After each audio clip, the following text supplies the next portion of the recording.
আজকে আমরা করি চলো অ্যাক্টিভিটি 8-এর 6টি সেন্টেন্স। কি বলেছে অ্যাক্টিভিটি 8-এ? Make new words by joining less to the words in the given box and fill in the blanks, one is done for you. Less দিয়ে এখানে দেওয়া যে শব্দগুলো রয়েছে, ওয়ার্ডগুলো রয়েছে, এই ওয়ার্ডগুলোকে লেস যুক্ত করে আমরা একটা নতুন ওয়ার্ড তৈরি করি এবং সেটাকে এই শূন্যস্থানগুলোতে বসাই এবং শূন্যস্থানগুলি পূরণ করি। তাহলে 1 নম্বরটা আমাদের করে দেওয়া আছে বোঝার সুবিধার জন্য। Water is a dash liquid. Water is a colourless liquid. Colourless মানে বর্ণহীন, তাহলে জল একটি বর্ণহীন তরল। সবার প্রথমে বাকি 5টি করার জন্য আগে আমাদেরকে এখানে যে শব্দগুলো রয়েছে সেগুলোর সাথে লেস যুক্ত করলে কী ধরনের শব্দ তৈরি হয় তা একবার জেনে নিই। হেল্প, হেল্পের সঙ্গে লেস যুক্ত করলে হয় হেল্পলেস, অর্থাৎ হেল্পলেস কথার অর্থ অসহায়। হার্ম, হার্ম মানে ক্ষতিকর, হার্মের সঙ্গে লেস যুক্ত করলে হয় হার্মলেস, হার্মলেস কথার অর্থ নিরীহ। রেস্ট, রেস্ট মানে বিশ্রাম, রেস্টের সঙ্গে লেস যুক্ত করলে হয় রেস্টলেস, রেস্টলেস কথার অর্থ অস্থির। পাওয়ার, পাওয়ার মানে শক্তি, পাওয়ারের সঙ্গে লেস যুক্ত করলে হয় পাওয়ারলেস, অর্থাৎ শক্তিহীন। মিনিং, মিনিং মানে অর্থ, মিনিংয়ের সঙ্গে লেস যুক্ত করলে হয় মিনিংলেস, অর্থ হলো অর্থহীন। কালার, কালার কথার অর্থ বর্ণ বা রং, কালারের সঙ্গে লেস যুক্ত করলে হয় কালারলেস, যেটা অলরেডি এখানে আমাদের করে দেওয়া আছে। হোম, হোম মানে গৃহ বা বাড়ি, হোমের সঙ্গে লেস যুক্ত করলে হয় গৃহহীন, হোমলেস। এবার চলো বি নাম্বারে যেটি সেন্টেন্সটি দেওয়া আছে সেটির আগে অর্থ আমরা বোঝার চেষ্টা করি এবং সেই অনুসারে আমরা শব্দগুলো এখানে বসাই। Rita was dash as she had fever. Rita was restless মানে অস্থির, অ্যাজ শি হ্যাড ফিভার যেহেতু তার জ্বর হয়েছে তাই রীতা কী বোধ করছে? অস্থির বোধ করছে। চলো সি নাম্বার সেন্টেন্সে চলে যাই। People often become dash during a natural calamity. People মানে লোকজন, অফেন বিকাম হেল্পলেস, হেল্পলেস কথার অর্থ অসহায়। লোকজন অনেক সময় প্রাকৃতিক দুর্যোগের সময় অসহায় হয়ে পড়ে। A snake is dash if not disturbed. A snake is harmless মানে নিরীহ, হার্মলেস কথার অর্থ নিরীহ। তাহলে একটি সাপকে যদি বিরক্ত না করা হয় তাহলে সাপ একটি খুবই নিরীহ প্রাণী। The king became dash after his brother betrayed him. The king became powerless. Power কথাটা আমরা জানি কিংদের সঙ্গে সমার্থক, পাওয়ারলেস তাহলে রাজা কি হয়েছেন? শক্তিহীন হয়েছেন তার ভাই তার সঙ্গে বিট্রে করার ফলে। A sentence is dash without a verb. একটি বাক্য হয় অর্থহীন যদি না তার একটি ক্রিয়া বা ভার্ব থাকে। তাহলে মিনিংলেস, মিনিংলেস কথার অর্থ অর্থহীন, মিনিংলেস। চলো আমরা চলে যাই অ্যাক্টিভিটি 9-এ। অ্যাক্টিভিটি 9-এ কি বলা হয়েছে? Your friend has written this passage. তোমার বন্ধু এই রচনাংশটি লিখেছে, but there are mistakes in every line. কিন্তু প্রতিটি লাইনে কিছু ভুল রয়েছে। Underline the mistakes and correct them. সেই ভুল অংশগুলোতে চিহ্নিত করো এবং সেগুলোকে সঠিক করো। One is done for you, একটি তোমাদের জন্য করে দেওয়া রয়েছে। তাহলে রচনাংশটি বা পাঠ্যাংশটি কী নিয়ে? দ্য হিস্ট্রি অফ চেস, দাবা খেলার ইতিহাস নিয়ে। তাহলে বন্ধু করেছে ভুল, এখন আমাদের হবে শোধরাতে। তাহলে দ্য হিস্ট্রি অফ চেস এই পাঠ্যাংশটি আমরা সঠিক করার পরে তোমাদের জন্য আমি একটি প্রশ্ন রাখব এবং এই প্রশ্নের উত্তরটি তোমাদের অবশ্যই কমেন্ট সেকশনে গিয়ে আমাকে জানাতে হবে। দেখি কে কে এই উত্তরটি করতে পারো। তাহলে চলো রচনাংশটি পড়ে নিই। Almost 2000 years ago A board game was played at India. প্রায় 2000 বছর আগে একটি বোর্ড গেম সেটি ভারতে খেলা হতো। তাহলে আমরা জানি ইন্ডিয়া একটি দেশের নাম, কখনো কোনো দেশের নামের আগে অ্যাট বসে না। বড় জায়গা, স্থান, দেশ এগুলো নামের আগে আমরা সবসময় ইন বসাই। তাহলে এটি তো ঠিক করে দেওয়াই রয়েছে। চলো পরের বাক্যে চলে যাই।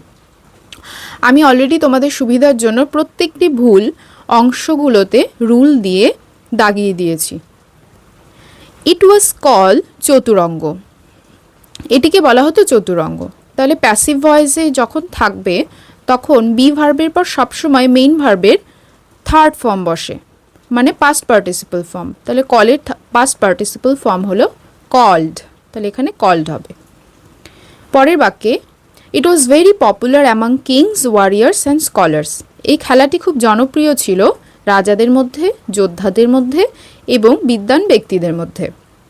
চতুরঙ্গ মিন 4 লিম্স। চতুরঙ্গ কথার অর্থ হলো 4টি অংশ।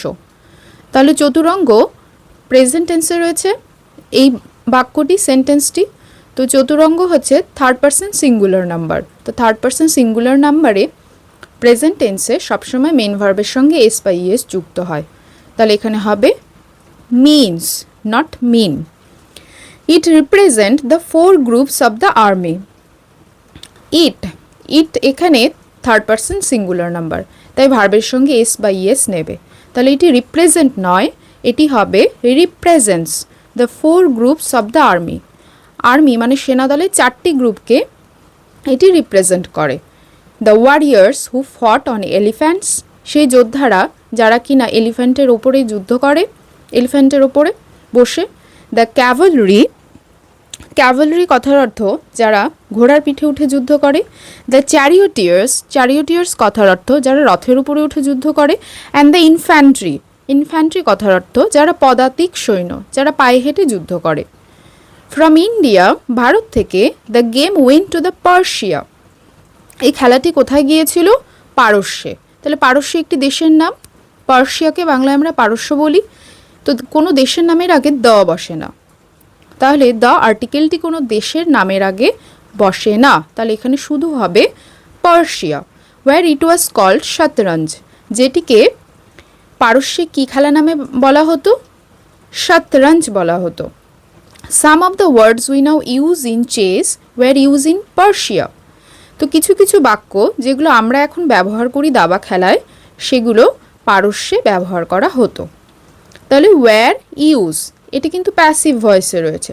তো প্যাসিভ ভয়েসে বি ভার্ব পাস্ট টেন্সে যে রয়েছে ওয়্যার, এই ওয়্যার বি ভার্বটির পরে সবসময় ভার্বের, মেইন ভার্বের পাস্ট পার্টিসিপল ফর্ম হবে। তাহলে এখানে ইউজ হবে না, এটি হবে used in Persia. The term checkmate was earlier called শামাত or the king is dead. তাহলে এই যে চেকমেট যে কথাটি রয়েছে, এই কথাটি প্রথমে আগে কি বলা হতো? শামাত বলা হতো। শামাত কথার অর্থ হলো রাজা মৃত। তাহলে কল এখানে হবে না, ইট ওয়াজ আর্লিয়ার কল্ড হবে, কারণ এটি প্যাসিভে রয়েছে। শামাত বলা হতো। এবার চলো পরের বাক্যে। ফ্রম পার্সিয়া, পারস্য থেকে, the game went to the Europe. Europe হচ্ছে একটি কন্টিনেন্ট, মানে মহাদেশের নাম। তাহলে মহাদেশের নামের আগে কখনো দ্য আর্টিকেল বসে না, তাহলে এখানে শুধু ইউরোপ হবে। তাহলে পারস্য থেকে খেলাটি আবার কোথায় চলে গিয়েছিল? ইউরোপে চলে গিয়েছিল। The game was now been called chess. তাহলে এই খেলাটিকে কি বলা হয় এখন? এখন দেখো নাও কথাটি রয়েছে, কিন্তু ভার্বটি কোথায় কিসে দেওয়া রয়েছে? ওয়াজে দেওয়া রয়েছে। তাহলে ওয়াজ বা ওয়্যার তো আমরা জানি পাস্ট টেন্সে ব্যবহার হয়, তাহলে এখানে ওয়াজ হবে না, এখানে হবে ইজ। ইজ কিন্তু প্রেজেন্ট টেন্সে ভার্বে আমরা বসাচ্ছি। The game is now been called chess. এবার আমার যে প্রশ্নটি তোমাদের প্রতি রয়েছে, যেটা তোমরা কমেন্ট সেকশনে অবশ্যই জানাতে ভুলবে না, যে পারস্যের বর্তমান নাম কি? What is the present name of Persia? অবশ্যই কমেন্টে সবাই লিখে জানাবে। এবার অ্যাক্টিভিটি 10। অ্যাক্টিভিটি 10-এ বলা হয়েছে what do we call the people who live in the following countries, one is done for you. তাহলে এখানে দুটি ছক রয়েছে, দুটি ছকের মধ্যে প্রথম ছকে কান্ট্রি মানে দেশের নাম রয়েছে, এবং দ্বিতীয় ছকে রয়েছে ন্যাশনালিটি মানে এই দেশে বসবাসকারী নাগরিকদের জাতীয়তা কি হবে সেটি ইংরেজিতে আমাদের পাশের ছকগুলোতে লিখতে হবে। প্রথমেই যে দেশটির নাম দেওয়া রয়েছে সেটি হচ্ছে ইন্ডিয়া। তো ইন্ডিয়ার নাগরিকদের ন্যাশনালিটি হচ্ছে ইন্ডিয়ান। আমরা সবাই জানি যে India is our most beloved country, কারণ উই অল আর ইন্ডিয়ান। তারপরে যে দেশটি রয়েছে সেটা হচ্ছে ইরান। ইরানের ন্যাশনালিটিকে আমরা বলি ইরানিয়ান। তারপরটি ইটালি। ইটালির ন্যাশনালিটি ইটালিয়ান, রাশিয়া, রাশিয়ার ন্যাশনালিটি রাশিয়ান, কানাডা, কানাডার nationality Canadian, America, American nationality American, China, চায়নার ন্যাশনালিটি চাইনিজ, নেপাল, নেপালিস, জাপানের ন্যাশনালিটি জাপানিজ, পাকিস্তান, পাকিস্তানের ন্যাশনালিটি পাকিস্তানি, ইংল্যান্ড, ইংল্যান্ডের ন্যাশনালিটি ইংলিশ। এবার চলো অ্যাক্টিভিটি 11 যেটি আছে সেটি আমরা তাড়াতাড়ি করে ফেলি। অ্যাক্টিভিটি 11-এ বলা হয়েছে make sentences with the following adverbs. নিচে অ্যাডভার্বগুলো দেওয়া আছে, এগুলো দিয়ে আমাদেরকে বাক্য রচনা করতে হবে। প্রথমটা কি দেওয়া আছে? স্লোলি, স্লোলি মানে ধীরে। তাহলে স্লোলি দিয়ে একটা সেন্টেন্স হলো হি ওয়াক্স স্লোলি, সে ধীরে হাঁটে। পরেরটি রয়েছে ফাস্ট, ফাস্ট মানে তাড়াতাড়ি বা দ্রুত। ফাস্ট দিয়ে একটা সেন্টেন্স হলো টাইম পাসেস ফাস্ট, সময় খুব তাড়াতাড়ি বয়ে যায়। নাও, নাও মানে এখন, নাও দিয়ে একটি সেন্টেন্স হলো নাও শি ইজ হ্যাপি, এখন সে খুশি। অফেন, অফেন মানে প্রায়। We often go to park, আমরা প্রায়ই পার্কে যাই। সামটাইমস, সামটাইমস মানে কখনো। তাহলে সামটাইমস দিয়ে একটি সেন্টেন্স হলো উই সামটাইমস ওয়াচ টিভি, আমরা মাঝে মাঝে টেলিভিশন বা টিভি দেখি। চলো আমরা অ্যাক্টিভিটি 12টা করে নিই। অ্যাক্টিভিটি 12-এ কী বলা হয়েছে? Write the past forms of the following words. নিচের শব্দগুলোর অতীত রূপটি লিখতে হবে। তাহলে নিচে 6টি শব্দ দেওয়া আছে, সেই শব্দগুলো সমস্তটাই দেওয়া রয়েছে প্রেজেন্ট টেন্স মানে বর্তমানকালে। এগুলোর এখন আমরা পাস্ট টেন্স ব্যবহার লিখব। খাতায় আমি খুব সুন্দরভাবে তোমাদের বোঝার সুবিধার জন্য লিখে নিয়েছি। তাহলে প্রেজেন্টে কী দেওয়া আছে? পুট, পুট মানে রাখা, পাস্ট ফর্ম হবে পুট, পুটের পাস্ট ফর্ম পুটই হয়। মিট, মিট মানে দেখা করা, পাস্ট ফর্ম হবে মেট, দেখা করেছিল। জাম্প, জাম্প মানে লাফানো, জাম্পড মানে লাফিয়েছিল। স্লিপ মানে ঘুমোনো, স্লেপ্ট মানে ঘুমিয়েছিল। ক্রাই মানে কান্না, ক্রাইড মানে কেঁদেছিল। নীল, নীল মানে হাঁটু গেড়ে বসা, নেল্ট মানে হাঁটু গেড়ে বসেছিল। চলো আমরা অ্যাক্টিভিটি 14-এর টাস্কটা করে ফেলি। Classify the following nouns in the chart given below. নাউনগুলোকে কি করতে হবে? ক্লাসিফিকেশন করতে হবে এবং নিচে যে 5টি চার্ট করা আছে এই 5টি চার্টে সঠিক শব্দটি সঠিক জায়গায় বসাতে হবে। তাহলে তার আগে আমাদের প্রয়োজন এই ছকের মধ্যে যে 5টি নাউন দেওয়া আছে সেগুলো সম্বন্ধে একটু সাধারণভাবে জেনে নেওয়া। তাহলে প্রথমে কি দেওয়া আছে? Common noun. কমন নাউন কাকে বলে? যখন সাধারণভাবে আমরা কোনো ব্যক্তি, জায়গা, জিনিস বা জাতিকে বোঝাবো তখন তাকে কমন নাউন বলে। যেমন ধরো বয়, কোনো ছেলে। গার্ল মানে মেয়ে, আমি নির্দিষ্ট করে কাউকে বলছি না, সাধারণভাবে আমি শুধু জানাচ্ছি। এবার চলো প্রপার নাউন। প্রপার নাউন কাকে বলে? যখন আমি বিশেষ ও নির্দিষ্টভাবে কোনো ব্যক্তি, জায়গা ও জিনিসের নাম বোঝাবো তখন তাকে বলে প্রপার নাউন। যেমন একটু আগে আমি কমন নাউনে উদাহরণ দিলাম বয়, কিন্তু প্রপার নাউনে আমি যদি উদাহরণ দিই তাহলে আমাকে একটি নির্দিষ্ট করে ছেলের নাম বলতে হবে। যেমন রাহুল, রাহুল হচ্ছে একটি ছেলে যাকে আমি নির্দিষ্টভাবে বোঝাচ্ছি। তারপরে ধরে নাও আমি একটু আগে গার্ল, সেটিকে আমি কমন নাউনের উদাহরণে বললাম। এবার প্রপার নাউনের উদাহরণে হলে হবে কোনো একটা মেয়ে, যেমন নাম রিয়া, নির্দিষ্ট করে আমি বলছি। এবার চলো মেটেরিয়াল নাউনের উদাহরণে। মেটেরিয়াল নাউন মানে যেগুলো দিয়ে কোনো জিনিস বানানো হয়, মানে যেগুলো, যেমন ধরো গয়না বানাতে আমাদের সোনা রূপো লাগে, তাহলে সোনা রূপো এখানে হচ্ছে মেটেরিয়াল নাউন। যেমন ধরো টেবিল বানাতে কাঠের প্রয়োজন হয়, তাহলে এখানে কাঠ হচ্ছে মেটেরিয়াল নাউন। তারপরে আছে অ্যাবস্ট্রাক্ট নাউন। অ্যাবস্ট্রাক্ট নাউন কাকে বলে? যে সমস্ত নাউনগুলোকে আমরা ছুঁতে পারি না, চোখে বা হাতে আমরা কখনো ধরতে পারি না, দেখতে পারি না, শুধুমাত্র অনুভব করতে পারি, তাদেরকে আমরা বলবো অ্যাবস্ট্রাক্ট নাউন। অ্যাবস্ট্রাক্ট নাউনের উদাহরণ বলতে গেলে প্রথমে উদাহরণ হিসেবে বলা যেতে পারে ভালোবাসা, লাভ, হ্যাপিনেস, অনেস্টি। এগুলোকে ছোঁয়া বা ধরা কিছু যায় না, শুধু অনুভব করতে হয়। তাহলে এগুলো হলো অ্যাবস্ট্রাক্ট নাউনের উদাহরণ। এবার পরেরটিতে আসি কালেকটিভ নাউন। কালেকটিভ নাউন মানে যে নাউনে একটি দল বা গোষ্ঠীকে বোঝাবো। যেমন ধরো টিম, ক্লাস, ফ্যামিলি, সেটা হচ্ছে কালেকটিভ নাউনের উদাহরণ। তোমরা যদি ক্লাসিফিকেশনস অফ নাউনের আরও ডিটেলে জানতে চাও উদাহরণ সহ বিস্তারিত আমাকে বলো, আমি একটি সেপারেট ভিডিও এটির উপর বানিয়ে দেব। এখন চলো আমরা এখানে দেওয়া শব্দগুলোকে সঠিক শূন্যস্থান বা ছকে বসাই। প্রথমে দেওয়া আছে কাউ। কাউ মানে গরু। গরু হচ্ছে কমন নাউন, কারণ কোনো নির্দিষ্ট করে কোনো গরুর প্রজাতিকে বোঝানো হয়নি, শুধু একটি কাউকে বোঝানো হয়েছে, মানে যে কোনো একটি গরু হতে পারে সেটিকে বোঝানো হয়েছে, তাহলে কাউ হলো কমন নাউনে। ফ্লিট।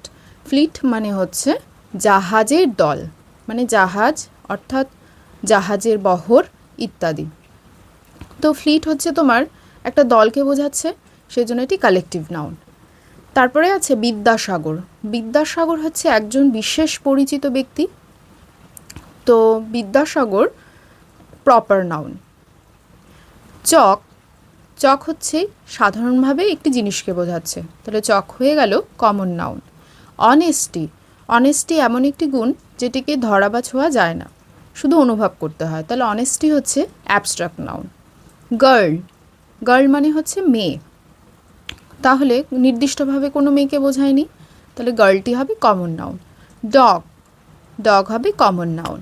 রবার্ট ব্রুস একটি বিখ্যাত ঐতিহাসিক চরিত্র, তাহলে রবার্ট ব্রুস হবে প্রপার নাউন। রিং। রিং মানে আংটি, রিং হবে কমন নাউন। ফ্রেন্ডশিপ। ফ্রেন্ডশিপ মানে বন্ধুত্ব, এটিকে ধরা ছোঁয়া যায় না, ফ্রেন্ডশিপ হবে অ্যাবস্ট্রাক্ট নাউন। টেবিল। টেবিল হবে কমন নাউন। হার্ড। হার্ড মানে কোনো দল বা গোষ্ঠী, পশুর দল হতে পারে, সেটিকে আমরা হার্ড বলি, তাহলে হার্ডটি চলে যাবে কালেকটিভ নাউনে। ক্লাস। ক্লাস মানে শ্রেণী, একটি দলকে বোঝায়, তাহলে ক্লাস হয়ে যাবে কালেকটিভ নাউনে। টেলিভিশন। টেলিভিশন মানে টিভি, তাহলে টিভি কোথায় চলে যাবে? কমন নাউনে। টিচার। টিচার মানে শিক্ষক, নির্দিষ্ট করে কোনো টিচারকে বোঝাচ্ছি না, তাহলে টিচার চলে যাবে কমন নাউনে। রবীন্দ্রনাথ। রবীন্দ্রনাথ একজন বিশিষ্ট ব্যক্তিত্ব বাংলার বুকে এবং সর্বোপরি আমাদের দেশ ও পৃথিবীর বুকে, তাহলে রবীন্দ্রনাথ চলে যাবে প্রপার নাউনে। ট্রুথফুলনেস। ট্রুথফুলনেস মানে হচ্ছে সত্যতা, তাহলে ট্রুথফুলনেসকে কী করতে হয়? অনলি ফিলিংসের দ্বারা অনুভব করতে হয়, এটিকে ধরা বা ছোঁয়া যায় না, তাহলে ট্রুথফুলনেস চলে যাবে অ্যাবস্ট্রাক্ট নাউনে। বেঞ্চ।